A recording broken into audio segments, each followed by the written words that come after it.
한국을 대표하여 외교 교섭을 행하기 위하여 외국에 파견되어 있는 외교사절 제1급의 사람을 대사 이렇게 부릅니다. 그는 그가 있는 곳에서 대통령과 같은 권한을 가지고 그리고 대한민국을 대표합니다. 주미 대사가 누군지 아십니까? 조윤재 대사입니다. 제가 물어보는 이유는 4월 달인가요? 3월 달에 임명을 해서 보냈죠, 다시. 주중 대사가 누군지 아십니까? 장하성 대사입니다. 주1 대사는 남관표입니다. 주 러시아 대사는 이석배입니다. 주 아세안 대사는 임성남입니다. 주 OECD 대사도 있습니다. 고형권이라고 합니다. 이 사람들은 대한민국을 대표해서 각기 파견된 나라에서 대한민국에 유익이 되는 외교를 벌이는 사람들을 가리킵니다. 대표하는 사람들이죠. 저희 아들 이야기를 좀 할까 합니다. 겸이가 3월 달에 가기 전 2월 달에 청소년 수련관에 있는 수영장을 다녔습니다. 수영장에 같은 또래의 친구들과 함께 4시에서 5시까지 수영을 배우고 했었습니다. 근데 어느 날은 수영장을 갔다 왔는데 겸이가 시무룩해 있었습니다. 엄마가 겸이에게 이제 물어봤습니다. 무슨 일 있었니? 대답을 안 하는 겁니다. 또 한참 있다 재차 물었습니다. 야, 왜 무슨 일 있었니? 그랬더니 시무룩했던 겸이가 말을 하기 시작했습니다. 수영이 끝난 다음에 밖에 나와서 노는데 아마 추운 겨울이기 때문에 빙빙 돌면서 노는데 친구가 뺨을 때린 겁니다. 그래가지고 이제 울었다라고 이야기를 하는 것이었습니다.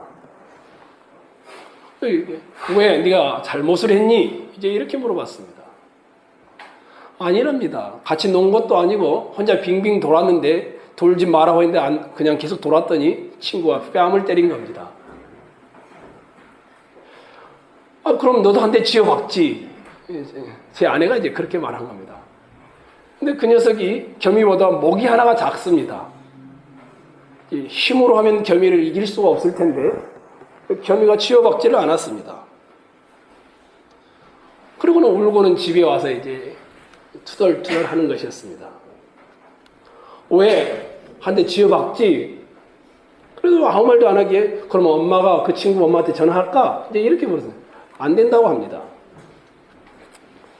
그러면서 겸이가 하는 말이 그것이었습니다. 엄마, 나는 교회 아들이잖아. 이게 뭐 목사의 아들이라면 내가 이해가 되는데 교회 아들이잖아. 이런 이야기를 하는 겁니다. 그 녀석이 인지를 했는지 안 했는지는 잘 모릅니다. 근데 자기가 천흥교회를 대표하는 아들이라고 이제 말을 한 것입니다. 오늘은 여러분과 함께 이 이야기를 하려고 합니다. 우리는 무언가를 대표하는 아들들입니다. 딸들입니다. 10번째 재앙인 장자 재앙이 일어나고 이스라엘 백성들이 수많은 잡적들과 함께 430년 만에 출애굽을 합니다. 그 고통받던 애굽의 람셋을 출발하여 숫곳이라는 곳에 이르는데 그 광경을 지켜본 모세가 장정만 60만 명이더라. 게다가 짐승과 수단 잡족과 함께 했으므로 여자까지 합치면 200만이 넘는 광경을 묘사를 합니다. 그런데 10번째 재앙인 장자 재앙을 앞두고는 하나님이 명절을 규례를 주시기 시작합니다. 3가지였습니다. 첫 번째는 6월절입니다. 6월절은 정월 14일입니다. 우리식으로 하자면 어린 양을 선택하고 3일 동안 지켜보고 나흘째 될 때 저녁 무렵에 어린 양을 잡고 그 피를 대문의 문설주와 임방에 바르면 하나님이 넘어가는 것이었습니다. 심판을 하지 않는 것이었죠. 그것을 기억하고 감사하도록 6월절을 지켜라 이렇게 말하는 것이었습니다. 그리고는 14일 전에 정월 15일부터는 7일 동안 무교절을 지키라고 합니다. 특이한 것은 첫째 모이는 날 예배를 하고 마지막 모이는 날도 예배를 하고 성회가 2번 있습니다. 7일 동안에는 맛없는 빵만 떡만 먹어야 했습니다. 집안에는 누룩을 두면은 이스라엘에서 쳐내버리겠다. 아주 엄중한 경고를 했던 것입니다. 이 무교절은 너희가 얼마나 더러운 존재였는지 너희를 비참한 존재였던 너희를 끄집어낸 그래서 구별시킨 그 하나님의 은혜를 기억하는 절기로 지키도록 합니다. 이것이 12장과 13장에 반복해서 등장하는 내용들입니다. 또 하나의 규례가 있습니다. 그것은 초태생 규례입니다. 말만 들어도 무슨 의미인지 대충은 다 아실 것입니다. 초태생 규례는 사람이나 짐승이나 장자, 처음 난 것은 다 하나님께 성별하여 드려라. 이 규례입니다. 2절에 여러분이 한번 봐보십시오. 이스라엘 자손 중에서 사람이나 짐승을 막론하고 태에서 처음 난 것은 이렇게 되어 있습니다. 이스라엘 자손 중에서 또 사람 중에서 또 짐승 중에서 처음 난 것은 하나님께 구별하여 드려라. 다 하나님의 것이다. 이렇게 말을 합니다. 게다가 여기에는 모두 다 이렇게 하나도 빠지면 안 되는 노예의 장자도 짐승도 모두 다 이 모두 다라는 단어가 2번이나 사용됩니다. 드리라는 것이었습니다. 뿐만 아닙니다.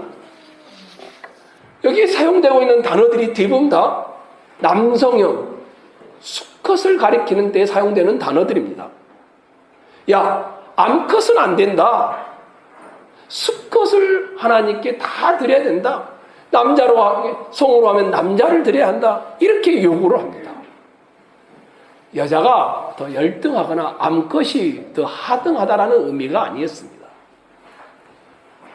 수컷과 장자는 그 집안과 그 짐승을 대표하기 때문이었습니다. 이스라엘 백성들 수를 셀 때도 남자만 세었습니다. 왜냐하면 남자가 대표성을 가지기 때문이었습니다. 이러한 내용이 기록되어 있는 것입니다. 13장 11절 그 이하에도 똑같습니다. 11절과 12절을 한번 봐보십시오. 우리 한번 앞을 보고 읽어볼까요? 읽겠습니다. 시작.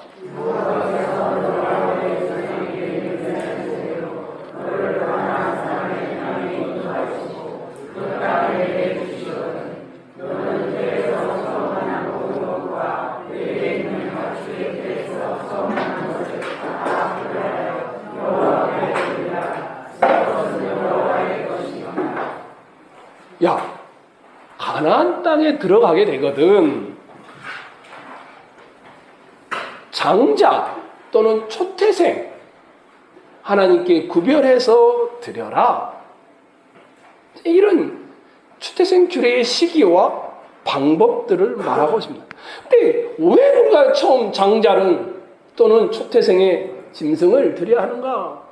2절 한번 끝절 봐보십시오. 이는 뭐라고 됐습니까? 내 것이니라. 12절 끝도 한번 봐보십시오. 12절입니다. 여호와의 것이니라.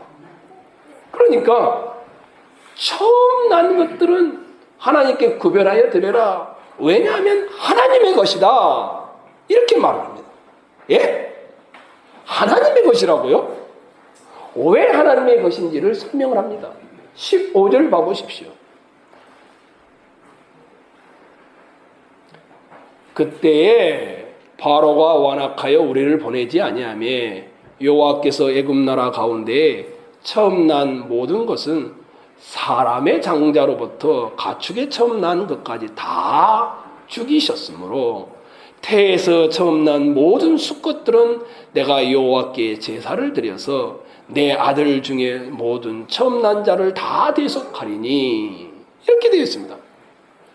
사람이나 짐승이나 장자나 초태생은 다 하나님, 그 근거가 뭐냐면 내가 너희를 애굽을 심판할 때 애굽의 장자와 짐승의 초태생을 죽일 때 너희를 죽이지 않았다. 그러니 너희는 내 것이다. 이런 의미로 하나님이 초태생과 장자를 내놓아라. 초태생 귤의 핵심은 너희는 내 것이다. 이런 의미가 들어있습니다. 하나님의 소유라는 것이었습니다. 하나님의 소유다. 이 말이 장자에게만 또는 짐승의 첫째에만 해당되는 것이 아니었습니다. 출애굽기 19장을 한번 가보시겠습니다. 출애굽기 19장입니다. 제가 4절을 읽을 테니 여러분이 5절을 읽어주십시오. 출애굽기 19장. 내가 애굽 사람에게 어떻게 행하였음과 내가 어떻게 독수리 날개로 너희를 업어 내게로 인도하였음을 너희가 보았느니라.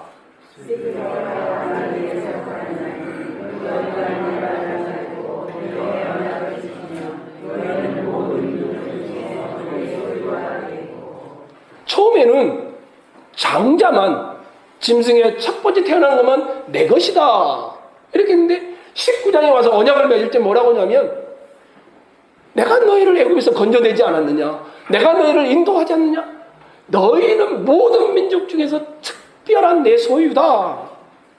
이스라엘 전체를 하나님의 소유로 말을 하게 되어집니다. 그리고 보지는 않겠지만 민수기에 가면은 이렇게 말합니다. 너희가 다 내 소유인데 너희 중에 레위 지파가 대표해서 너희를 대신해서 나를 섬기는 사람들이 된다. 그래서 레위 지파를 구별합니다. 그런데 장자의 수보다 레위 지파 사람들의 수가 훨씬 적습니다. 그랬더니 장자를 대신하기 위하여 한 가정당 5세겔씩을 내도록 해서 레위 지파가 하나님을 섬기는 일에 돕도록 합니다. 그러니까 구원, 그리고 하나님의 소유, 구원과 소유의 문제가 같이 연결되어 있습니다. 하나님이 여러분을 구원했다 하면 여러분은 누구의 소유일까요? 하나님의 소유라는 겁니다. 그 대표로 장자와 초태생을 드리라고 했지만 사실은 여러분 전부를 드리라는 것과 동일한 말이었습니다. 다시 본문으로 와보십시오. 13장. 거기에 보면 13절에 이렇게 되어 있습니다. 나귀의 첫 새끼는 다 어린 양으로 대속할 것이요 그렇게 하지 아니하려면 그 목을 꺾을 것이며 내 아들 중 처음 난 모든 자는 대속할지니라. 초태생 규례를 말하면서 대신 어린 양을 들여서 죽이는 이 대속의 개념이 같이 등장하고 있습니다. 너희 아들 중에 모든 장자를 어린 양을 들여서 대속하도록 해라. 그리고 나귀의 초태성은 드리지 말고 어린 양으로 대속해라. 이런 말을 하고 있습니다. 그러니 이스라엘의 장자나 초태성은 다 하나님의 것이라 드리라고 했습니다. 이스라엘 전체를 대표하여 레이지파를 하나님께 드리라고 했습니다. 더 나아가서는 너희가 다 내 것인데 너희를 어린 양으로 대신하겠다라고 대속의 개념이 등장하게 됩니다. 그러니 이스라엘은 자기의 전부를 하나님께 드리려는 의미로 장자를 바치고 초태생을 바쳤던 것입니다. 1세대가 아니고 2세대인 신명기에 가면 이렇게 말합니다. 너는 여호와 내 하나님의 성민이라. 내 하나님 여호와께서 지상 만민 중에서 너를 자기 기업의 백성으로 택하셨나니.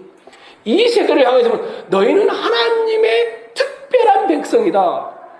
내가 너희를 택했고 내 소유니 기업을 준다. 이렇게 말을 합니다. 무슨 말입니까? 나는 너의 주인이다. 이런 의미입니다. 이 초태생의 규례의 핵심은 이스라엘 백성들이 장자를 드리고 장자를 위해서 레이지파를 드리고 짐승 어린 양을 드릴 때마다 뭘 하냐면 나는 하나님의 소유입니다. 내 집안은 하나님의 것입니다. 내 자식들은 하나님의 것입니다. 내 물질은 하나님의 것입니다. 내 시간은 하나님의 것입니다.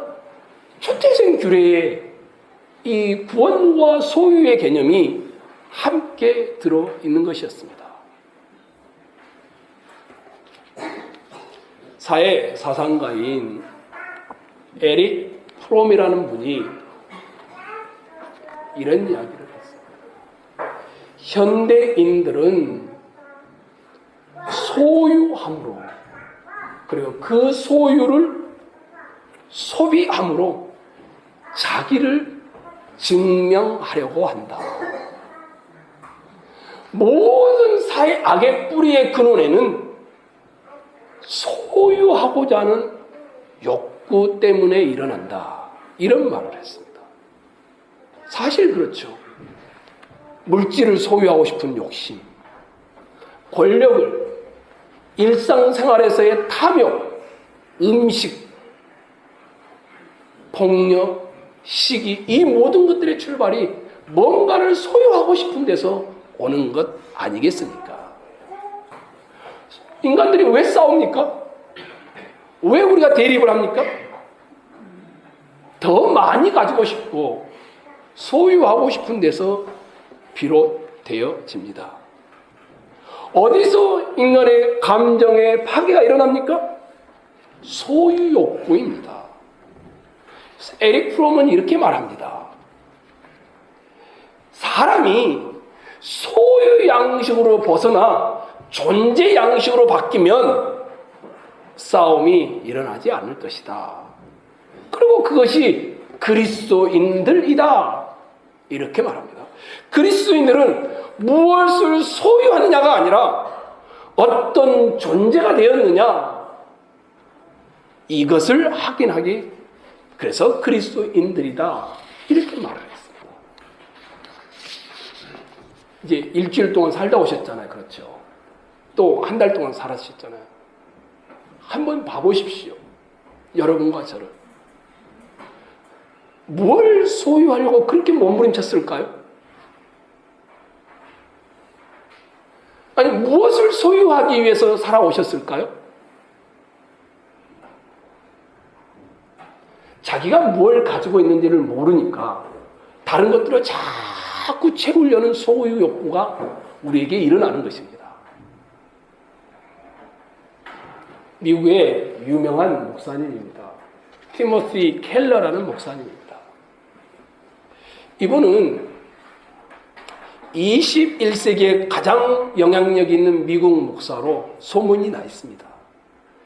뉴욕 맨하탄에서 7,000명이 넘는 교회를 목회했고 분립개척을 했고 세계 여러 나라에 영향력을 미쳤습니다. 현재 한국 기독교 서점에 가시면 가장 많이 팔리는 책이 이분이 쓴 책들입니다.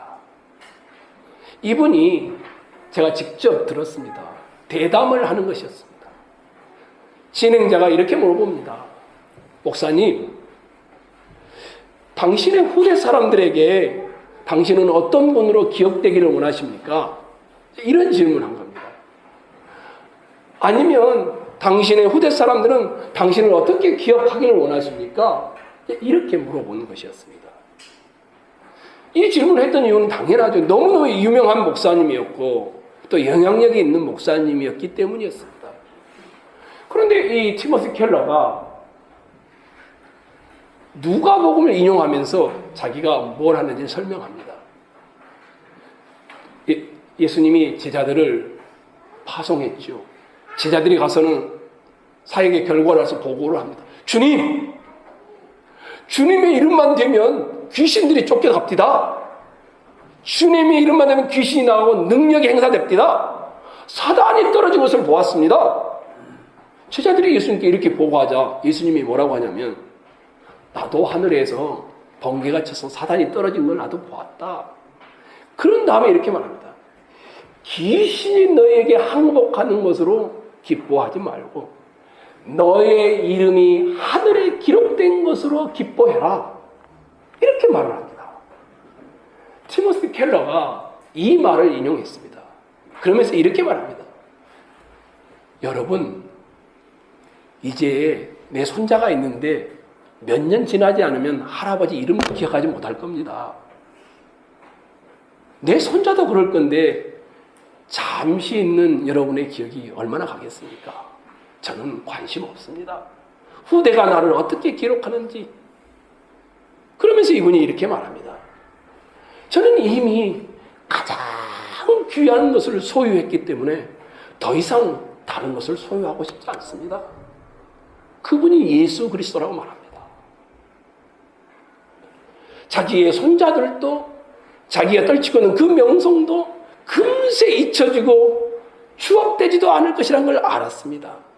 그러면서 자기는 이미 그 어떤 것보다 귀한 것을 소유했기에 다른 소유 욕구가 필요하지 않다라고 인터뷰하는 것을 제가 들었습니다. 사람이 소유욕을 없애려면 어떻게 됩니까? 탐심을 없애려면 어떻게 됩니까? 더 큰 것을 소유할 때만 가능한 이야기입니다. 이것이 신약성경의 예수님을 향한 도전이었습니다. 그리고 예수님이 드러냈던 것입니다. 로마서 8장에 이렇게 말합니다. 하나님이 미리 아신 자들을 또한 그 아들의 형상을 본받게 하기 위하여 미리 정하셨으니 이는 그로 많은 형제 중에서 맏아들이 되게 하려 하심이라. 예수님이 장자가 되어서 우리를 대신하여 죽으셨다. 너희도 그 예수님을 본받으면 너희 속에 더 큰 부요가 어디 있겠느냐? 이런 말을 하는 것이었습니다. 골로새 1장 15절에는 이렇게 되어 있습니다. 그는 보이지 아니하는 하나님의 형상이요 모든 피조물보다 먼저 나신, 이 먼저 나셨다는 말이 장자라는 말입니다. 처음 나왔고 만물 가운데 으뜸이 되신 분이 먼저 나셔서 너희를 대신하여 죽었고 너희를 만물의 으뜸으로 삼았다. 그러니 너희는 내 소유다. 예수 때문에 이런 말을 하고 있는 것이었습니다.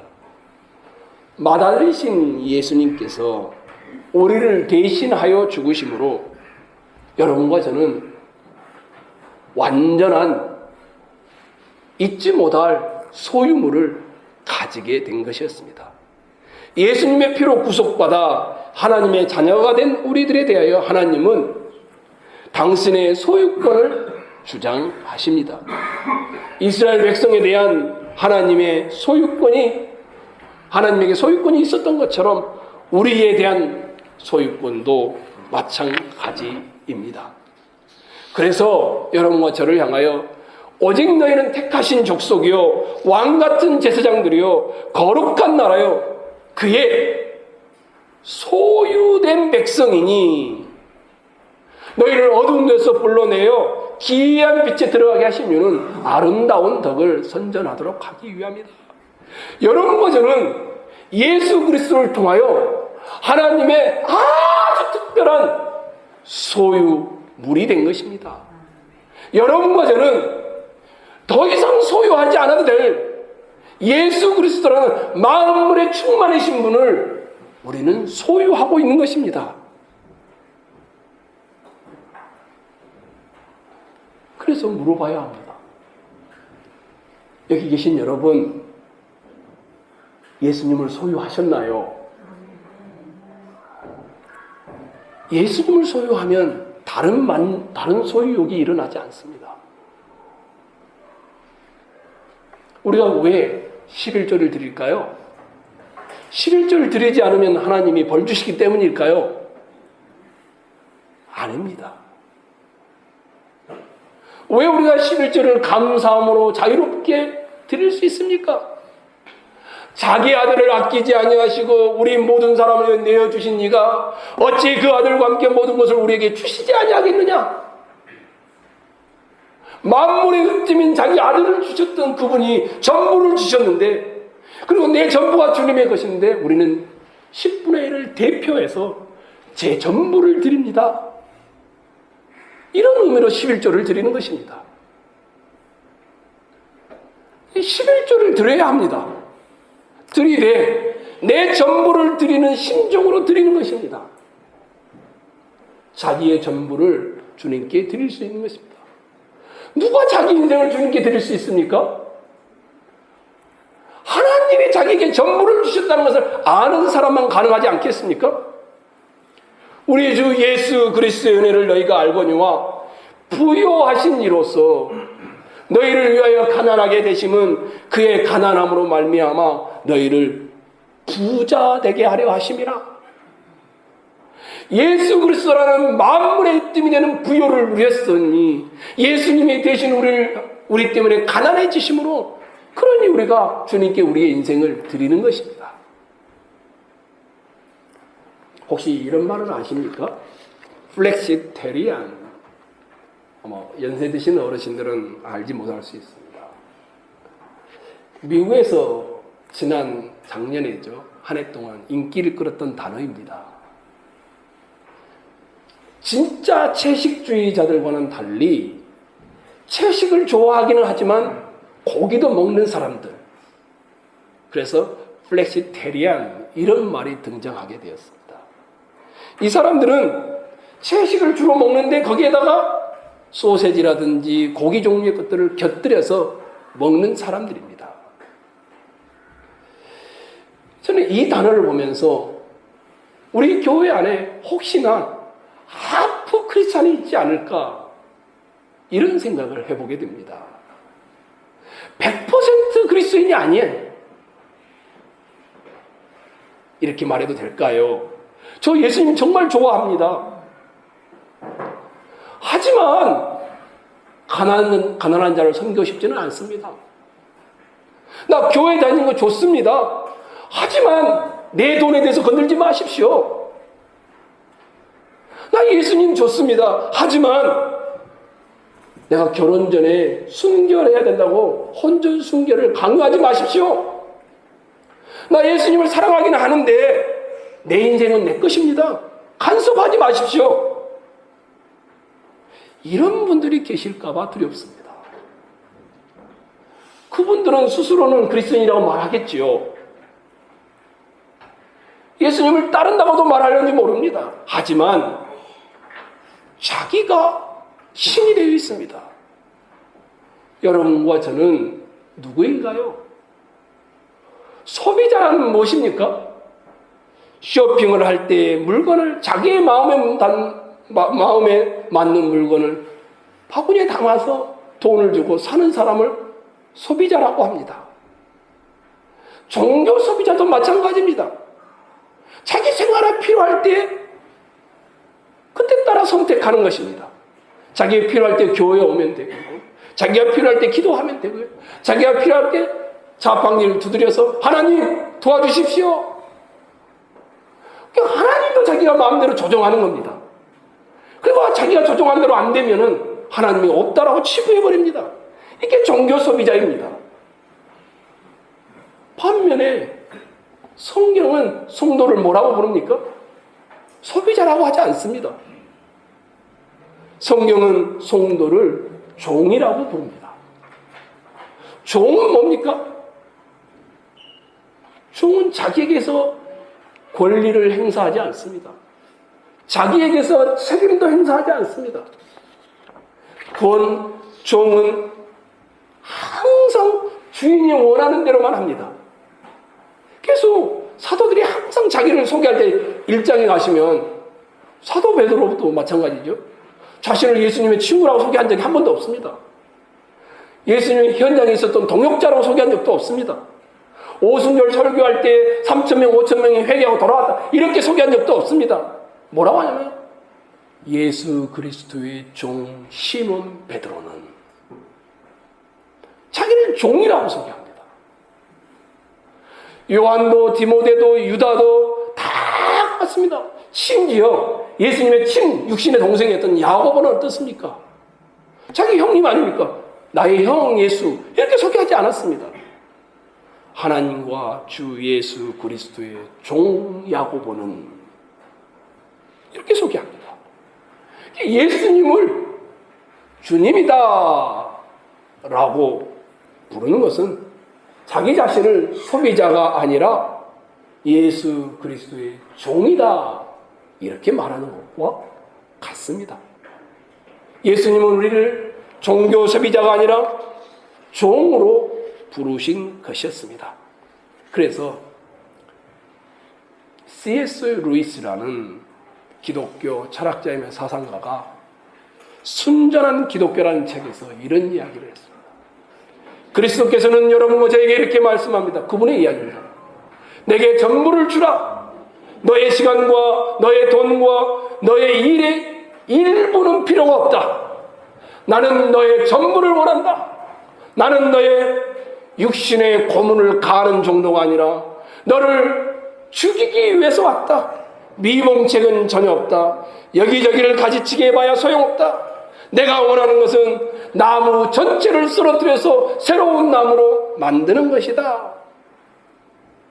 나는 너의 전부를 원한다. 이것이 기독교라고 말합니다.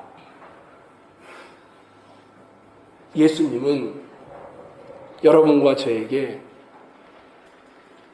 내 것이라고 말하고 있습니다. 공급해 주시고 인도하시고 우리에게 축복을 주시는 분이 맞습니다. 그 전에